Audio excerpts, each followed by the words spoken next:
Here's a neat trick. Take 10 cards, give them a shuffle, and then deal them out like this. 1 spelled O-N-E is 1. T-W-O is 2. T-H-R-E-E is 3. F-O-U-R spells 4. F-V-E spells 5. S-I-X spells 6. S-E-V-E-N spells 7. E-I-G-H-T spells 8. N-I-N-E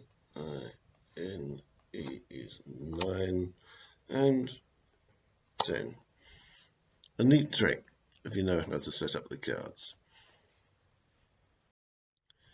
Magic, though in a mathematical sense, generally means some kind of remarkable property or relationship in a pattern of numbers.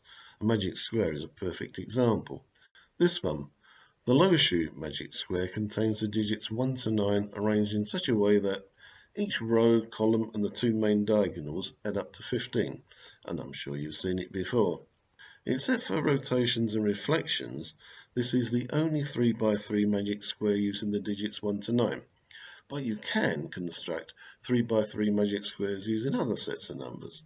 Simply adding 1 to each digit in the low shoe square gives another with a magic sum of 18. The nice thing about this one is that it contains each of the digits 0 to 9. But you can add any number you like to the digits, of course. Adding this number gives a magic square which has a pandigital magical constant.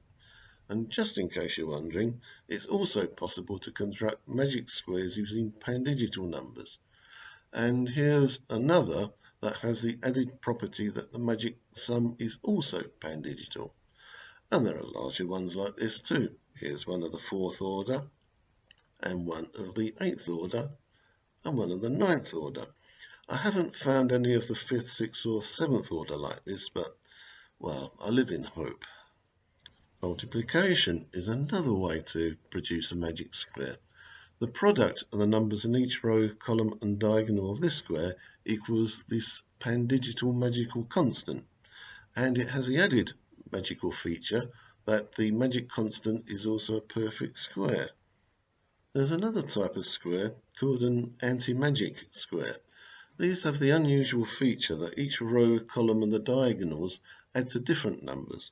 Technically, the term anti-magic is reserved for squares where the sums run in continuous sequence, but sadly it's not possible to do that with the digits 1 to 9. Magical patterns using the digits 1 to 9 also exist for other shapes too. Here, the sum of the digits in each Olympic ring adds up to 11, and the sum of the digits in each of these circles is 21. As a bonus, the 5 digits in the cross at the center also adds up to 21.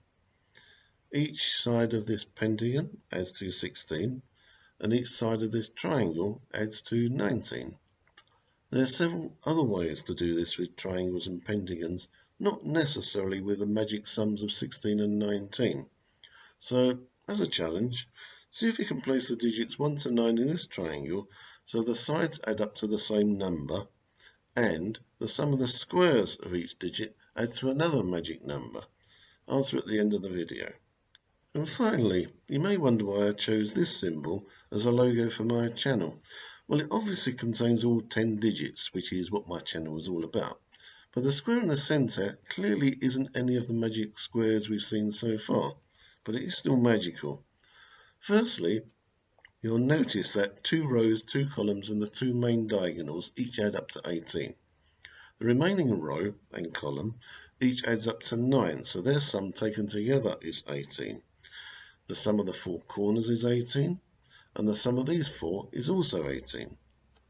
Now replace each digit with its English name like this, and then replace those names with the number of letters in each word. The result you get is a square where each row and column contains the digits 3, 4 and 5, something known as a Latin square. But not only that, the sum of each row, column and the two main diagonals equals 12. So it's a non-normal magic square. And there you have it. End of chapter 10, and I think an appropriate place to end the series.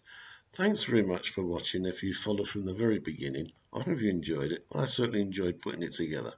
I'll close off with the answers to the puzzles I haven't already given the solutions to. And so from me and the folks from Pandora's box, cheerio.